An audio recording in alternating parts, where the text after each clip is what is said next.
Hello दोस्तों, आज हम बात करेंगे एस्टिग्मेटिज्म के बारे में कि एस्टिग्मेटिज्म क्या होता है, एस्टिग्मेटिज्म कितने प्रकार का होता है, रेगुलर एस्टिग्मेटिज्म किसे कहते हैं, विथ द रूल एस्टिग्मेटिज्म क्या है, अगेंस्ट द रूल एस्टिग्मेटिज्म क्या है, रिफ्रैक्टिव एरर कितने टाइप के होते हैं, सिंपल एस्टिग्मेटिज्म किसे कहते हैं, कंपाउंड एस्टिग्मेटिज्म किसे कहते हैं, मिक्स्ड एस्टिग्मेटिज्म किसे कहते हैं, रेगुलर एस्टिग्मेटिज्म किस कारण होता है, रेगुलर एस्टिग्मेटिज्म में क्या होता है, एस्टिग्मेटिज्म का ट्रीटमेंट कैसे करते हैं, इरेगुलर एस्टिग्मेटिज्म क्या है, इरेगुलर एस्टिग्मेटिज्म किस कारण होता है, इरेगुलर एस्टिग्मेटिज्म में क्या होता है और इरेगुलर एस्टिग्मेटिज्म का ट्रीटमेंट कैसे करें।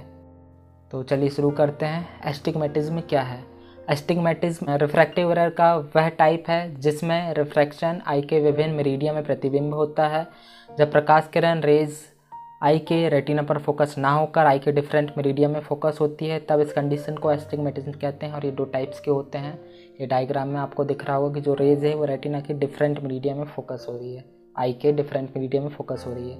हेल्दी आई में डायरेक्ट रेटिना पर फोकस होती है और एस्टिग्मेटिज्म आई में दो फोकल लाइन पर फोकस होती है, जिसमें रेटिना और रेटिना के पहले ये डायग्राम में आप देख सकते हैं, दिखाई दे रहे हैं। ये रेगुलर एस्टिग्मेटिज्म। इस रेगुलर एस्टिग्मेटिज्म में दो प्रिंसिपल मेरिडिया होती है। जब रिफ्रैक्टिव पावर समान रूप से एक मेरिडिया से दूसरे मेरिडिया में चेंज होता है, परिवर्तित हो जाता है, तब इसे रेगुलर एस्टिग्मेटिज्म कहते हैं। इसमें एक एक्सिस में पावर होता है, जैसे अगर 90 डिग्री लिखा है तब उसके 180 डिग्री में पावर होगा, और इसी तरह अगर 180 डिग्री हो तब 90 डिग्री एक्सिस में पावर होगा, और अगर 90 डिग्री से ज़्यादा में पावर हो तब 90 माइनस करने पर जो रीडिंग आती है वह एक्सेस होगी, और अगर 90 डिग्री से कम लिखा हो तब हम 90 प्लस करते हैं और जो रीडिंग आती है वह एक्सेस होती है, और इसी एक्सेस में पावर होता है। रेगुलर एस्टिग्मेटिज्म किस कारण होता है? एटियोलॉजी, कॉजेस, कारण। फर्स्ट, कॉर्निया का कर्वेचर एबनॉर्मल होने के कारण। सेकंड, लेंस के सबलुक्सेशन के कारण, अर्थात क्रिस्टलिन लेंस के अपनी जगह से दूसरी जगह में खिसक जाने के कारण। थर्ड, कभी कभी मैकुला के ऑब्लिक प्लेसमेंट के कारण, अर्थात मैकुला का आड़े तिरछे आकार में परिवर्तित हो जाने के कारण रेगुलर एस्टिग्मेटिज्म होता है। रेगुलर एस्टिग्मेटिज्म के प्रकार। यह दो प्रिंसिपल मेरिडिया के बीच एक्सिस और एंगल पर निर्धारित होता है। First, with the rule astigmatism. इसमें vertical meridian is more curve than the horizontal meridian के होती है, अर्थात इस कंडीशन में जो कॉर्निया की वर्टिकल मेरिडिया होती है, वर्टिकल सरफेस होती है, वह हॉरिजॉन्टल मेरिडिया की अपेक्षा ज़्यादा कर्व होती है, और तब इसका करेक्शन कॉन्केव सिलेंड्रिकल लेंस को 180 degree plus minus 20 degree axis पर और कॉन्वेक्स सिलेंड्रिकल लेंस को 90 degree plus minus 20 degree axis पर रख कर या लगाकर करते हैं। अब आप सोच रहे होंगे कि ये प्लस माइनस 20 डिग्री क्या है, तो मैं बता दूं कि इसका मतलब ये होता है कि जो भी एक्सिस है उसमें हम 20 डिग्री एक्सिस को घटा या बढ़ाकर लगा सकते हैं, अर्थात जो एक्सिस दी हुई है उसमें हम 20 डिग्री ऊपर नीचे करके भी एस्टिग्मेटिज्म पेशेंट के एरर ऑफ रिफ्रैक्शन का करेक्शन कर सकते हैं। जैसे अगर पेशेंट को convex cylindrical lens 90 degree plus minus 20 degree axis पर लग रहा हो, तब हम इसमें 90 डिग्री से 80 डिग्री और 70 डिग्री एक्सिस कर सकते हैं, और इसी तरह 90 डिग्री से हम 100 डिग्री और 110 डिग्री एक्सिस पर लेंस को लगा सकते हैं, और इस तरह हम एस्टिग्मेटिज्म का करेक्शन करते हैं, वह किया जाता है, और इसी तरह से प्लस माइनस 20 डिग्री का कैलकुलेशन करते हैं। इस डायग्राम में आप देख लीजिए कि नॉर्मल कॉर्निया इस टाइप से राउंड शेप में होती है, मतलब चारों तरफ से एक सा शेप आकार होता है, पर विथ द रूल एस्टिग्मेटिज्म में कॉर्निया वर्टिकल साइड से कर्व हो जाती है, मतलब वर्टिकल साइड से ऊपर की साइड से कॉर्निया अंदर की ओर मुड़ जाती है, और साइड से देखने पर कॉर्निया ऊपरी साइड से अंदर की ओर मुड़ जाती है। Second, against the rule astigmatism. इसमें horizontal meridian is more than curve the vertical meridian की होती है, अर्थात इस कंडीशन में जो कॉर्निया होती है उसकी हॉरिजॉन्टल मेरिडिया वर्टिकल मेरिडिया की अपेक्षा ज़्यादा कर्व होती है। तब इन पेशेंट के एरर ऑफ रिफ्रैक्शन का करेक्शन प्लस पावर के कॉन्वेक्स सिलेंड्रिकल लेंस को 180 degree plus minus 20 degree axis पर रखकर और माइनस पावर के कॉन्केव सिलेंड्रिकल लेंस को 90 degree plus minus 20 degree axis पर रखकर करते हैं, वह किया जाता है। फर्स्ट डायग्राम में नॉर्मल कंडीशन में कॉर्निया इस टाइप से एक आकार में होती है, मतलब कॉर्निया का शेप चारों तरफ से एक समान होता है। सेकंड डायग्राम में पर अगेंस्ट द रूल एस्टिग्मेटिज्म में कॉर्निया हॉरिजॉन्टल साइड से कर्व हो जाती है, अर्थात आजू बाजू के साइड से अंदर की ओर मुड़ जाती है और वर्टिकल साइड नॉर्मल रहता है। Optic of regular astigmatism. Regular astigmatism में जो रेज आँख के अंदर फोकस होती है, प्रवेश करती है, वह किस तरह फोकस होती है ये देखेंगे। इसमें जो पैरेलल रेज प्रकाश किरण होती है वह एक पॉइंट पर फोकस ना होकर फोकल लाइन पर फोकस होती है। और अब हमारे मन में सवाल आ रहा होगा कि फोकल लाइन क्या है, तो वो हम आगे के पॉइंट में देखेंगे। तो चलिए देखते हैं रेगुलर एस्टिग्मेटिज्म में कितने प्रकार के रिफ्रैक्टिव एरर होते हैं। यह रेटिना पर फोकस दो फोकल लाइन पर डिपेंड करती है और ये 3 प्रकार के होते हैं। ए सिंपल एस्टिग्मेटिज्म, जैसा कि हमने अभी बताया है कि इसमें जो रेज आँख के अंदर फोकस होती है वह 2 फोकल लाइन में फोकस होती है, अर्थात तब इस कंडीशन में जब एक मेरिडिया की रेज फोकल लाइन रेटिना पर फोकस हो और दूसरी मेरिडिया की रेज रेटिना के पहले फोकस हो, तब इस कंडीशन को मायोपिया एस्टिग्मेटिज्म कहते हैं। और अगर इसी में जब एक मेरिडिया की रेज रेटिना पर फोकस हो और दूसरी मेरिडिया की रेज रेटिना के बाद फोकस हो, तब इस कंडीशन को हाइपरमेट्रोपिया एस्टिग्मेटिज्म कहते हैं। और यह दोनों कंडीशन सिंपल एस्टिग्मेटिज्म के अंतर्गत आती है। इस डायग्राम से आप समझ जाएंगे कि जब एक रेज रेटिना पर फोकस हो और एक रेज रेटिना के पहले फोकस हो तब सिंपल मायोपिक एस्टिग्मेटिज्म होता है, और जब एक रेज रेटिना पर फोकस हो और एक रेज रेटिना के बाद फोकस हो तब सिंपल हाइपरमेट्रोपिक एस्टिग्मेटिज्म होता है। बी कंपाउंड एस्टिग्मेटिज्म, इसमें जब दोनों मेरिडिया की रेज फोकल लाइन रेटिना के पहले या आगे फोकस होती है तब इस कंडीशन को कंपाउंड मायोपिया एस्टिग्मेटिज्म कहते हैं। और जब दोनों मेरिडिया की रेज रेटिना के बाद या पीछे फोकस होती है तब इस कंडीशन को कंपाउंड हाइपरमेट्रोपिया एस्टिग्मेटिज्म कहते हैं। और इन दोनों कंडीशन को कंपाउंड एस्टिग्मेटिज्म कहते हैं। इस डायग्राम से आप समझ जाएंगे कि दोनों मेरिडिया की जो रेज है दोनों रेज जो है रेटिना के पहले फोकस हुई तब कंपाउंड मायोपिक एस्टिग्मेटिज्म होता है, और जब दोनों focal line focal rays retina के बाद फोकस होती है तब कंपाउंड हाइपरमेट्रोपिया एस्टिग्मेटिज्म होता है।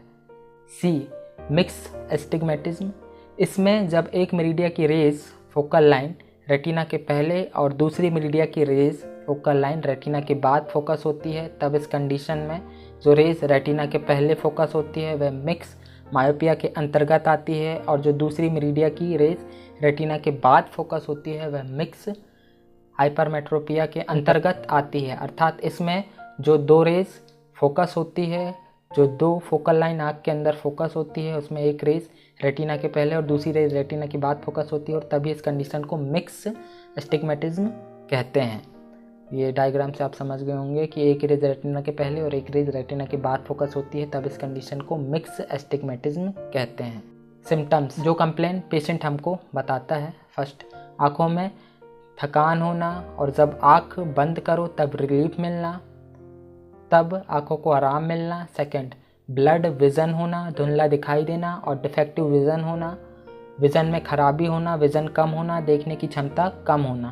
थर्ड, पढ़ते समय जब आँख बंद करो फिर जब खोलो तब आँख की ज़रूरत होती है कि उसको जो शब्द लिखें वो बड़े दिखाई दें, फिर भी वो ब्लड रेटिनल इमेज में दिखना साइन जो एग्जामिन करने पर एग्जामिनर को दिखाई देते हैं। फर्स्ट, जब पेशेंट हाफ आई क्लोज करके देखता है तब उसे क्लियर दिखाई देता है और इसे ही स्टेनोपिक विज़न भी कहा जाता है। सेकेंड, पेशेंट बार बार नियर के विज़न को देखने में हॉरिजॉन्टल और वर्टिकल मेरिडिया में अपने सर को घुमाता या झुकाता है।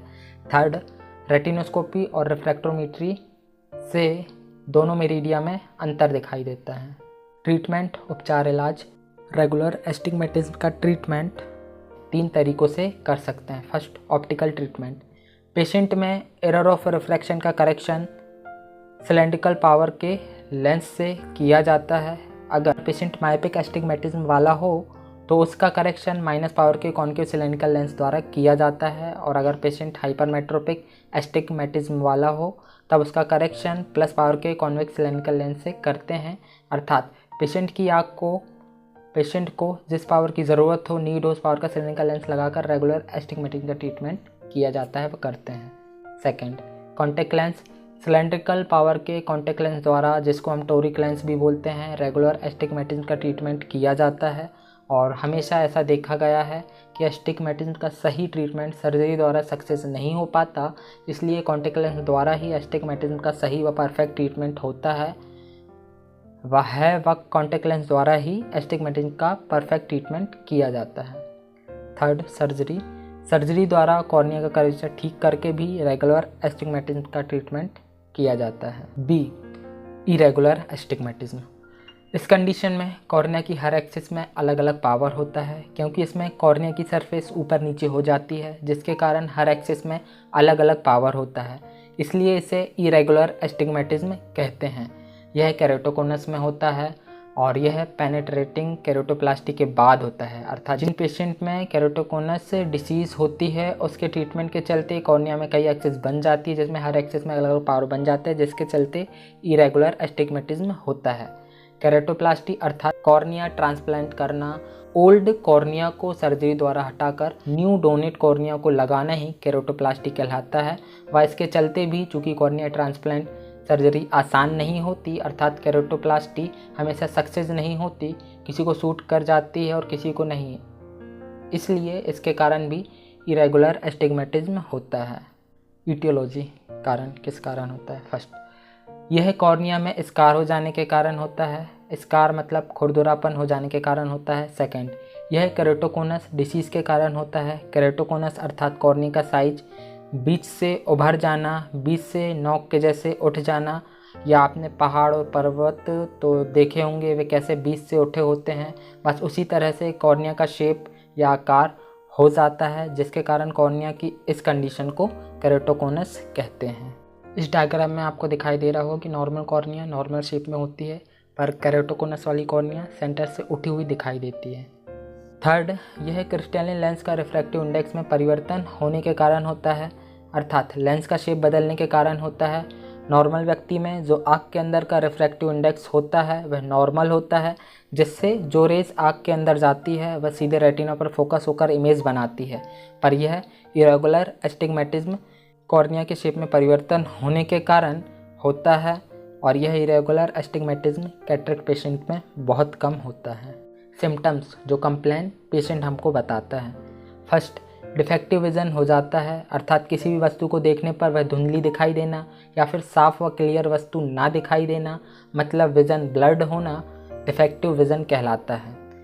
सेकंड, किसी भी ऑब्जेक्ट को देखने पर डिस्टॉर्शन दिखाई देना, अर्थात किसी भी वस्तु को देखने पर वह वस्तु आधी अधूरी दिखाई देना, मतलब किसी भी वस्तु को देखने पर वह बीच बीच से कटी हुई दिखाई देना डिस्टॉर्शन कहलाता है, डिस्टॉर्शन ऑफ ऑब्जेक्ट कहलाता है। थर्ड, पॉलिपिया दिखाई देना, अर्थात मल्टीपल इमेज दिखाई देना, मतलब जब व्यक्ति किसी भी एक वस्तु को देखता है और वह वस्तु कई सारी या बहुत सारी वस्तुओं के रूप में दिखाई दे, तब यह कंडीशन पॉलिपिया कहलाती है। साइन जो एग्जामिन करते वक्त एग्जामिनर को दिखाई देते हैं। फर्स्ट, रेटिनोस्कोपी से इरेगुलर प्यूपिलरी रिफ्लेक्स दिखाई देते हैं, अर्थात रेटिनोस्कोप से देखने पर प्यूपिल में आड़े तिरछे रिफ्लेक्स दिखाई देते हैं। सेकंड, स्लिट लैम्प से देखने पर केरेटोकोनस दिखाई देता है, अर्थात कॉर्निया का शेप आकार बीच से उठा हुआ दिखाई देता है।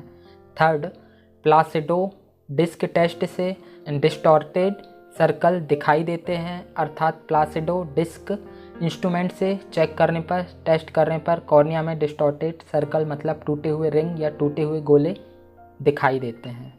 ट्रीटमेंट उपचार इलाज। फर्स्ट, इसका ट्रीटमेंट कॉन्टैक्ट लेंस लगाकर किया जाता है। Second, anterior surface of the cornea को रिफ्रैक्शन के लिए रिप्लेस करके इसका ट्रीटमेंट किया जाता है, अर्थात कॉर्निया की जो सबसे ऊपर वाली लेयर होती है उसको हटाकर इसका ट्रीटमेंट किया जाता है, जिससे कि इरेगुलर पेशेंट का रिफ्रैक्शन हो सके।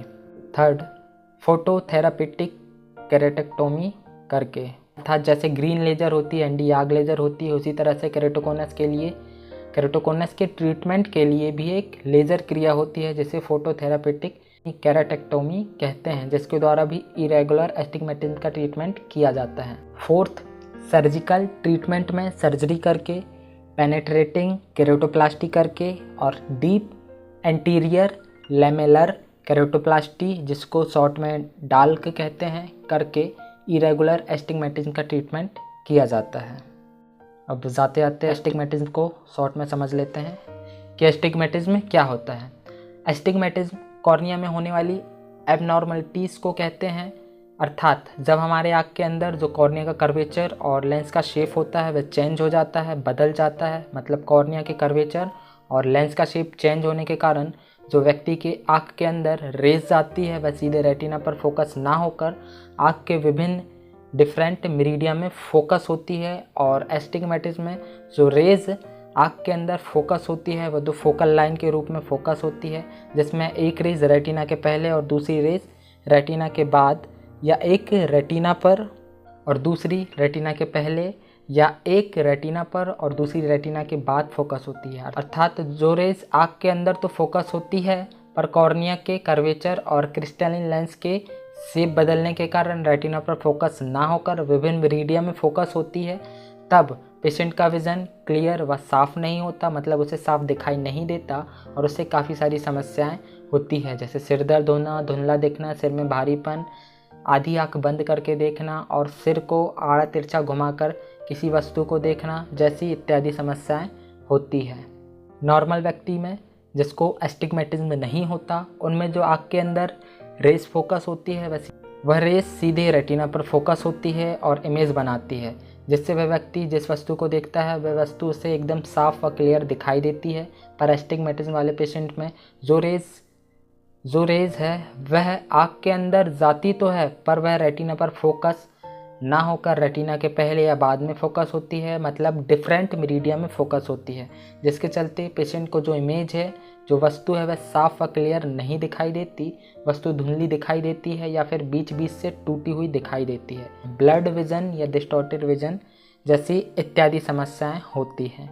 अर्थात कॉर्निया और लेंस के कर्वेचर और शेप का चेंज होना जिसके कारण विजन में डिफ़िकल्टीज परेशानी होना एस्टिग्मेटिज्म होता है, जो एक रिफ्रैक्टिव एरर के अंतर्गत आता है। सेकंड, एस्टिग्मेटिज्म क्यों होता है? एस्टिग्मेटिज्म होने का सबसे ज़्यादा कॉमन कारण कॉर्निया का कर्वेचर होता है जो चेंज हो जाता है या ज़्यादा कर्व हो जाता है, और फिर जो दूसरा कारण है वह क्रिस्टलिन लेंस का शेप चेंज होना होता है। अर्थात तब जो रेज आँख के अंदर फोकस होती है वह प्रॉपरली रेटिना पर फोकस नहीं हो पाती, जिसके कारण जो इमेज बनती है वह ब्लड इमेज बनती है, इमेज ब्लड दिखाई देती है, वह विज़न भी डिस्टॉर्टेड होता है, मतलब इमेज बीच बीच से टूटी हुई दिखाई देती है। मतलब जितना एक नॉर्मल व्यक्ति को साफ दिखाई देता है उतना एस्टिग्मेटिज्म वाले पेशेंट को नहीं दिखाई देता है। अर्थात कॉर्निया के कर्वेचर और लेंस के शेप चेंज हो जाने के कारण से एस्टिग्मेटिज्म होता है। वैसे एस्टिग्मेटिज्म में अहम भूमिका मेन रोल कॉर्निया की होती है, कॉर्निया के कर्वेचर की होती है, कॉर्निया के एबनॉर्मलिटीज़ की होती है, क्रिस्टलिन लेंस की कम होती है। अर्थात कॉर्निया में चेंजेस आने के कारण से जो एरर ऑफ रिफ्रैक्शन होता है वह एस्टिग्मेटिज्म कहलाता है और इसे ही एस्टिग्मेटिज्म कहते हैं। एस्टिग्मेटिज्म होने का जो कॉमन कारण है वह कॉर्निया का कर्वेचर होता है, जो हमने अभी आपको बताया कारण। फिर जो दूसरे कारण है वह इस प्रकार है, जैसे आँख में कोई और डिसीज़ बीमारी हो जाने के कारण, आँख में चोट लग जाने के कारण, आई इंजरी जिसको कहते हैं, या आँख की कोई भी सर्जरी होने के बाद, जैसे कैटरेक्ट सर्जरी में अधिकतर कॉर्निया में इंसिजन देने के कारण कॉर्निया का कर्वेचर चेंज हो जाता है, बदल जाता है। अर्थात इन सब कारणों से एस्टिग्मेटिज्म होता है। थर्ड, एस्टिग्मेटिज्म सिम्टम्स, इसमें क्या क्या समस्याएं होती हैं? फर्स्ट, धुंधला दिखाई देना, ब्लरी विज़न, धुंधला विज़न और किसी वस्तु को देखने पर कहीं कहीं दिखना और कहीं कहीं ना दिखना। डिस्टॉर्टेड विज़न, मतलब किसी वस्तु को देखने पर वह वस्तु प्रॉपर दिखाई ना देना, उस वस्तु का कुछ भाग दिखना व कुछ भाग ना दिखाई देना। सेकंड, आँखों में दर्द होना जिसको आई स्ट्रेन कहते हैं।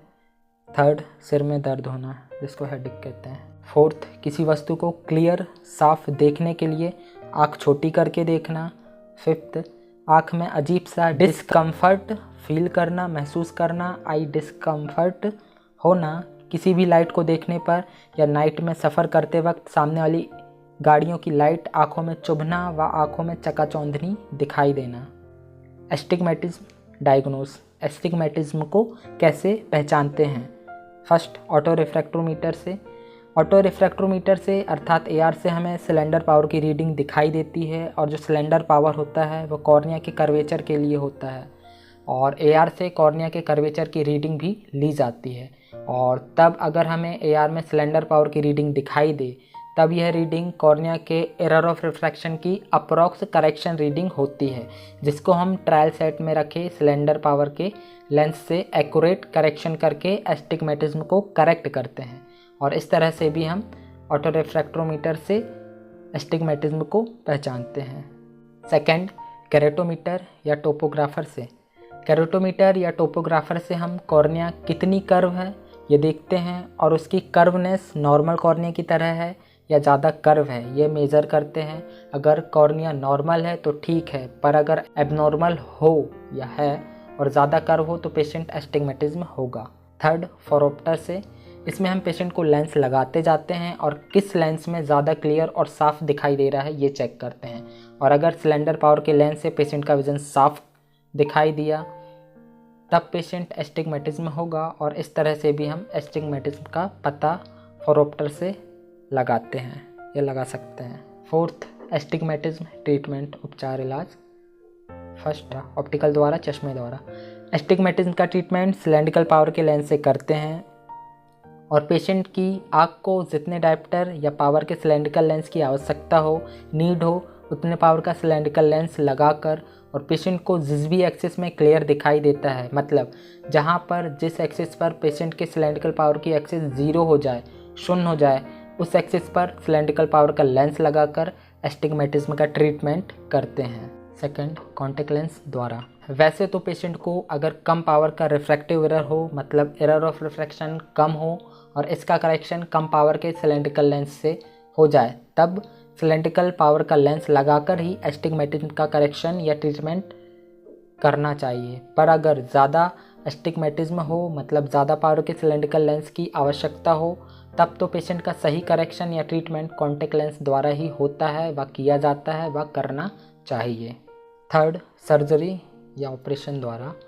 अगर पेशेंट के कॉर्निया के ऊपरी लेयर में, ऊपरी सरफेस में कोई प्रॉब्लम हो तो इसका ट्रीटमेंट थेरापेटिक केरेटोप्लास्टी करके किया जाता है। और अगर पेशेंट के कॉर्निया में डीप में, कॉर्निया के काफ़ी अंदर तक कोई समस्या हो, प्रॉब्लम हो, तो उसका ट्रीटमेंट डीप एंटीरियर लेमेलर केरेटोप्लास्टी, जिसको शॉर्ट में डाल के कहते हैं, उसके द्वारा किया जाता है।